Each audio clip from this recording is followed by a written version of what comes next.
Assalamualaikum warahmatullahi wabarakatuh. Asyhadu an la ilaha illallah wahdahu la syarika lahu wa asyhadu anna Muhammadan abduhu wa rasuluh. Amma ba'du, fa'udzu billahi minasyaitonir rajim.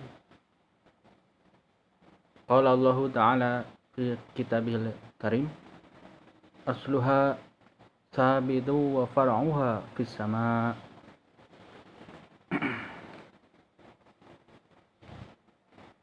Sebagaimana seperti pohon yang baik, perumpamaan pohon yang baik ialah seperti pohon yang akarnya kokoh ya, kuat menghunjam ke bawah dan cabang-cabangnya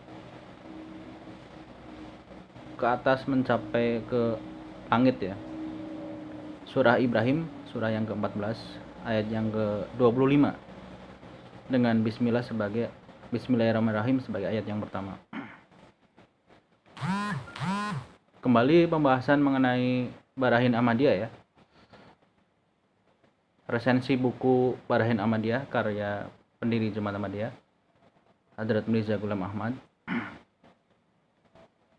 Di subbab mengenai himbauan yang tidak mungkin bisa terelakkan atau yang urgent ya. Himbauan yang tidak bisa diabaikan begitu saja.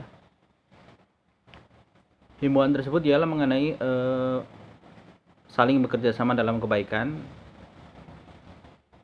spesial di bidang pengorbanan harta dalam hal penerbitan buku-buku yang berisi tablik ya, Islam ya, penyampaian ajaran Islam, secara khusus yang bersifat menangkis tuduhan-tuduhan atau kritikan-kritikan atau serangan-serangan bersifat argumentatif ya terhadap ajaran Islam dan Al-Quran.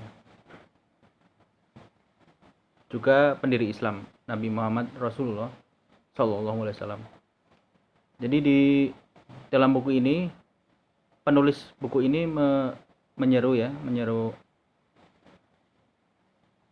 umat Islam untuk menerbitkan atau menulis buku yang berisi jawaban-jawaban terhadap kritikan-kritikan terhadap Islam ya. Penulis buku ini hidup di India ya pada abad ke-19 ya.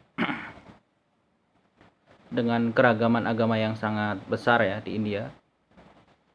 Agama Hindu ya mayoritas. Agama Islam nomor kedua ya. Dan agama ketiga ada Sikh ya, kemudian selanjutnya adalah agama penguasa zaman itu yaitu penjajah Inggris yang menjajah India, agama Kristen ya. Dan pada masa itu memang ada kebebasan beragama ya, tapi di sana juga ada kebebasan menulis dan berpendapat. Nah, kebebasan beragama ini dipakai juga untuk hal-hal yang salah ya, disalahgunakan ya dengan menyerang agama lain ya. Bukan hanya membicarakan dengan cara santun ya, bahkan menyerang, mengkritik ya agama lain dengan cara yang kasar, keras dan sebagainya. Pendiri Ahmadiyah ini menyeru orang-orang berharta ya atau pemuka umat Islam agar sadar akan bahaya tersebut, agar perlu dibuat buku-buku yang bersifat menerangkan atau menjawab serangan-serangan tersebut ya, serangan-serangan dari pihak non-Islam, pihak yang bukan Islam kepada Islam ya. Serangan ini dalam bentuk kritikan-kritikan yang diterbitkan dalam surat kabar ya, buku-buku dan sebagainya. Selanjutnya pendiri Ahmadiyah atau penulis buku Barahin Ahmadiyah ini melihat sedikitnya ya orang-orang kaya dari kalangan Islam yang berkorban harta dalam hal tablik ya, dalam hal dakwah ya, mendukung dana sarana untuk menyebarkan ajaran Islam melalui penerbitan buku-buku dan sebagainya, itu sangat kurang ya. Memang ada pengorbanan harta ya untuk membangun masjid dan sebagainya, dan itu memang baik ya. Namun dalam hal membangun masjid pun di sana ternyata ada diwarnai sikap-sikap yang bersifat duniawi ya, misalnya persaingan dan sebagainya. Ada juga sifat-sifat yang jenisnya melupakan hal yang sangat urgen ya, yang lebih urgen ya di masa itu ya, di abad 19 tersebut.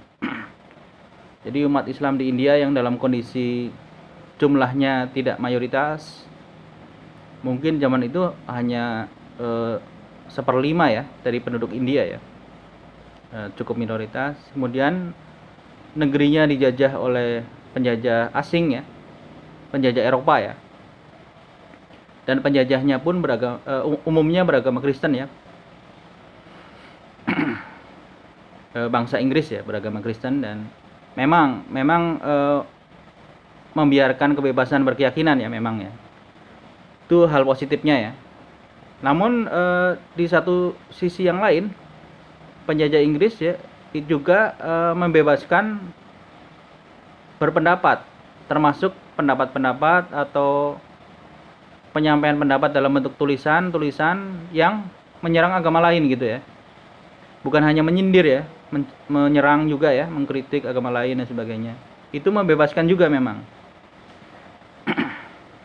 Sebagai bangsa jajahan ya, tentu saja umat Islam tidak bisa memaksa pemerintah menurutinya ya. Mungkin memaksa bisa, tapi dalam kondisi terjajah, apakah efektif ya pemerintahannya yang penjajah ini dipaksa mengikuti yang dijajah gitu? Itu kan tidak bisa berpikir seperti itu ya. Oleh karena itulah penulis buku Barahan Ahmadiyah ini menyeru umat Islam untuk menulis buku juga yang sifatnya menjelaskan serangan-serangan tersebut ya, atau menangkis tuduhan-tuduhan, kritikan-kritikan terhadap Islam, terhadap pendiri Islam yaitu Nabi Muhammad Rasulullah Shallallahu Alaihi Wasallam dan sebagainya ya, kritikan-kritikan yang lain. Di seri yang sebelumnya saya sudah menyebutkan pemuka Islam yang bersedia menyumbangkan hartanya dan mendukung seruan pendiri Ahmadiyah ya untuk menerbitkan buku-buku yang sifatnya menjawab serangan-serangan atau kritikan terhadap Islam ya. Orang tersebut adalah Perdana Menteri Patiala ya, Khalifah Sayyid Muhammad Hasan Khan Bahadur ya. Namun di sisi lain banyak juga orang-orang berharta yang tidak bergeming ya, maksudnya tidak tertarik mengeluarkan hartanya untuk kepentingan agama ya. Ada juga yang tertarik tapi hanya dalam bentuk membangun masjid ya.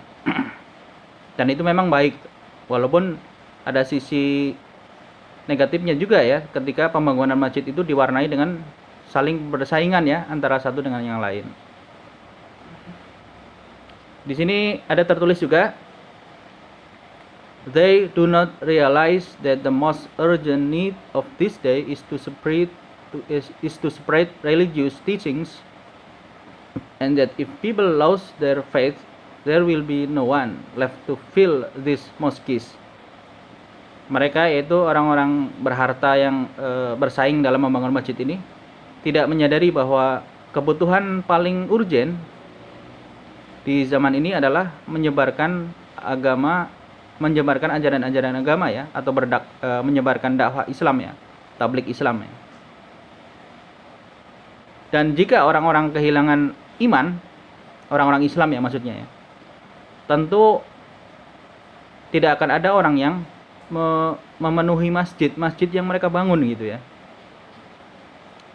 Jadi dalam kondisi umat Islam lemah secara politik di India ya, waktu itu dijajah, kemudian secara media diserang, dikritik juga ya, di dalam surat kabar ajaran Islam dijelek-jelekan dan sebagainya, di surat kabar, di dalam buku-buku ya, pada abad ke-19 di India.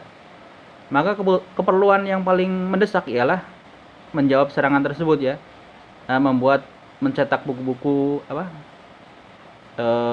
menerbitkan artikel-artikel yang menguraikan jawaban terhadap tuduhan-tuduhan tersebut.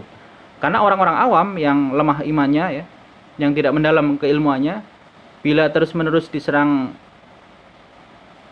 agamanya ya di media-media, mereka akan terpengaruh, akhirnya bisa meninggalkan Islam ya, naudzubillah ya. Oleh karena itulah perlu penguatan iman dari untuk kalangan-kalangan umat Islam ya. Orang-orang yang berharta, yang tidak bersedia berkorban harta dalam hal dakwah Islam, itu merasa ya bisa membentengi agama mereka dengan cara membangun bangunan-bangunan ya, menara-menara yang kuat ya, menghiasi bangunan-bangunan tersebut dengan kaca-kaca yang indah ya. Sementara mereka perhatian mereka terhadap kekuatan rohani, kemudian keunggulan dan keindahan Islam itu sangat kurang ya. Padahal pohon Islam ini sesuai yang digambarkan oleh Al-Quran dalam ayat 25 surah Ibrahim, surah yang ke-14. Asluha sabitu wa far'uha fis sama. Pohon Islam itu ibarat pohon yang akarnya kuat dan cabang-cabangnya menjangkau langit ya.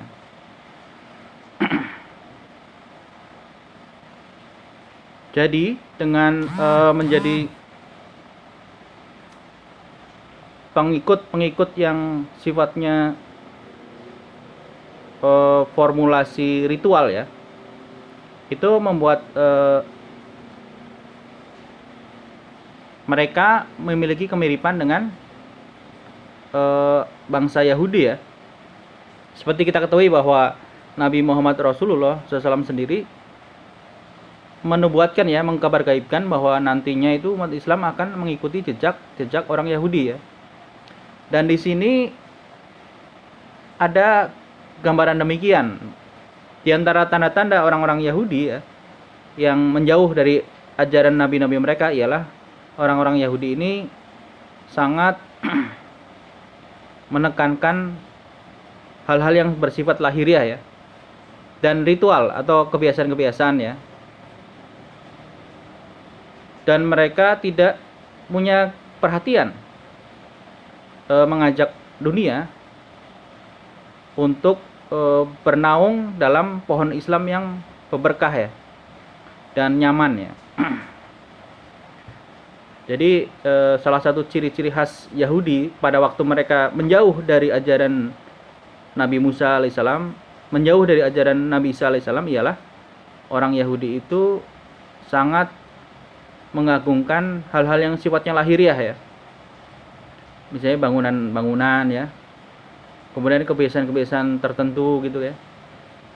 Tapi inti atau spiritualnya atau rohaninya ya, itu kurang mendapat perhatian ya.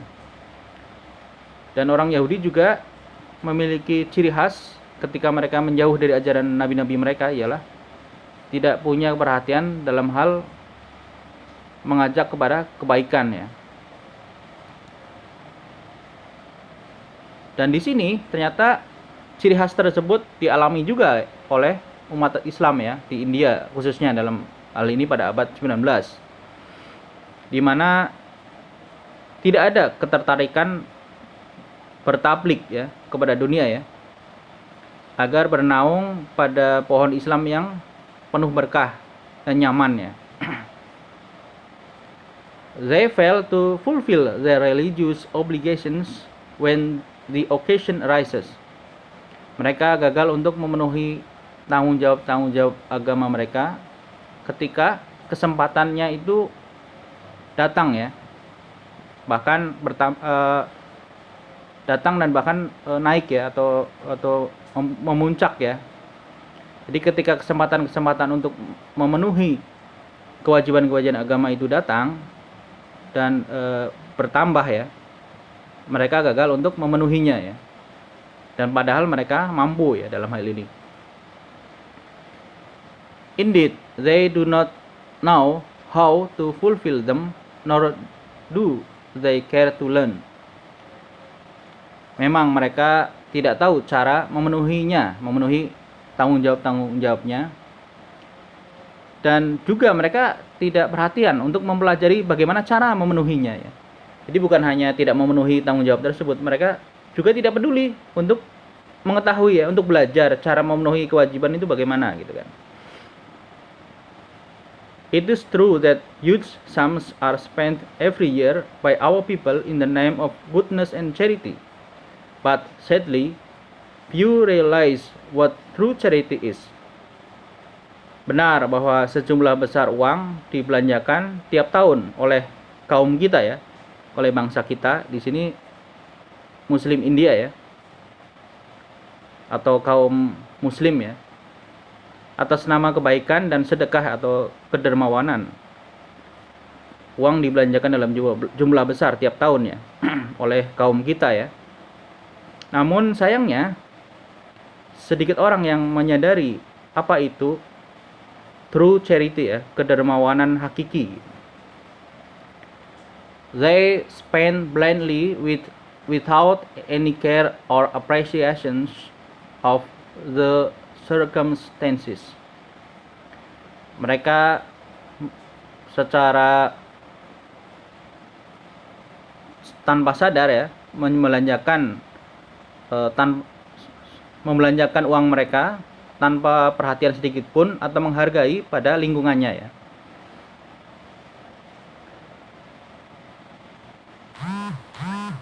Having thus emptied their pockets and exhausted their emotions, they fail to move a muscle when a real need presents itself, and try to make up for their former extravagances by resorting to miscellaneous and disregarding their obligations.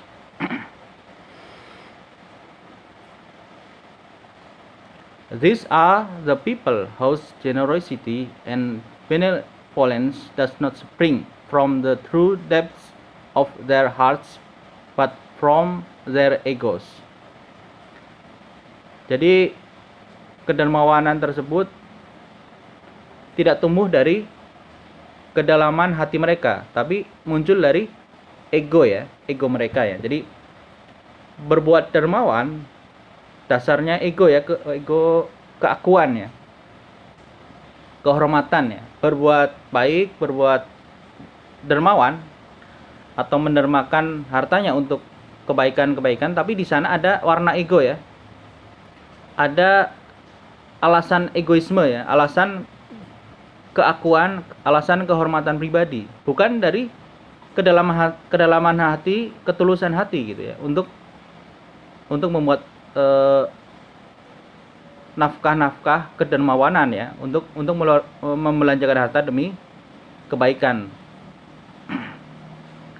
Some people, for instance, build mosques in their old age, seeing it as an easy way to attain the bliss of the hereafter and a ready-made house in paradise.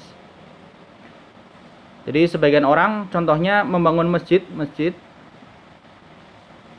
Sebagian orang di usia tua mereka ya, di usia senja membangun masjid-masjid, merasa dengan cara itu tuh cukup ya. Cukup dan mudah.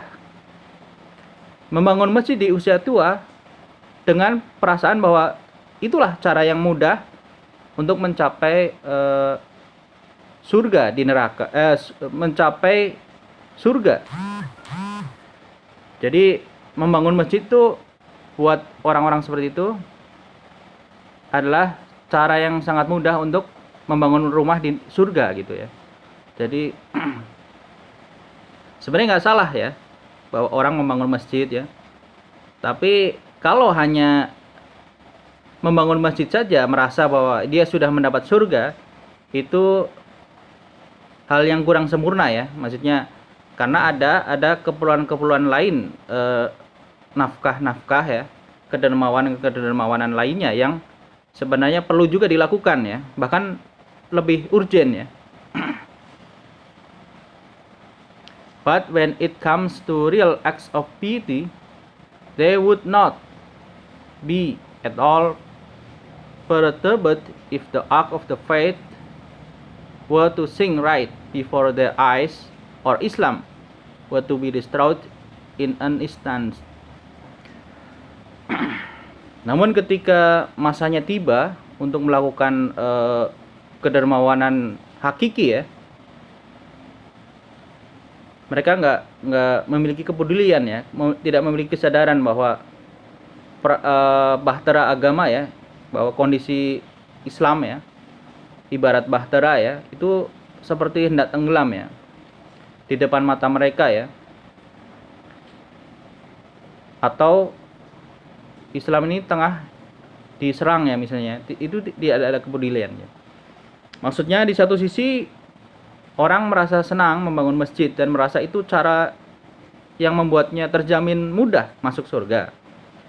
Sedangkan di sisi lain konteks India pada masa itu adalah hal yang paling mendesak adalah menangani atau menjawab serangan-serangan atau kritikan-kritikan terhadap Islam ya di media-media ya zaman itu, yaitu surat kabar, buku dan sebagainya. Jadi ada dua hal di sini. Pertama, orang-orang Islam yang berharta ya di India pada masa itu merasa membangun masjid saja itu udah cukup untuk membuatnya masuk surga gitu ya. Cara yang mudah dan cara yang dia anggap mudah dan menjamin untuk masuk surga. Namun di sisi lain keperluan Islam yang lebih mendesak seperti menangani ya atau menjawab tuduhan-tuduhan terhadap Islam, kritikan-kritikan terhadap Islam, yang mana kampanye negatif terhadap agama Islam itu di India pada abad 19 tersebut yang sangat mempengaruhi rakyat ya zaman itu lebih membahayakan ya, lebih urgent, lebih mendesak untuk ditangani, untuk dijawab, untuk diuraikan jawaban-jawabannya dan menjelaskan lewat media, lewat surat kabar, lewat buku-buku dan sebagainya untuk disebarkan kepada rakyat India masa itu agar menyadari bahwa tuduhan-tuduhan yang selama ini disematkan terhadap Islam dan Nabi Islam yaitu Nabi Muhammad Rasulullah SAW, tuduhan-tuduhan tersebut perlu diluruskan ya. Dan itu menurut penulis buku Barahin Ahmadiyah lebih mendesak untuk dilakukan. Walaupun sebenarnya ya membangun masjid itu hal yang baik ya. Namun ada yang lebih mendesak zaman itu ya, di masa itu ya. Saya kira demikian ya sebagian penjelasan dari saya dalam hal resensi buku ya atau komentar-komentar terhadap buku Barahin Ahmadiyah ya. Ini baru beberapa halaman saja ya. Tentu buku ini sangat tebal ya. Ini seri 1 dan 2 aja udah hampir 200 halaman ya. Terjemahan bahasa Inggrisnya ya. Dan teman-teman bisa membaca sendiri ya. Nanti saya sertakan link buku ini ya. Moga-moga bisa diselesaikan oleh teman-teman ya, oleh pemirsa ya. Sekian dari saya. Wa akhiru da'wana anil hamdulillahirabbil alamin. Wassalamualaikum warahmatullahi wabarakatuh.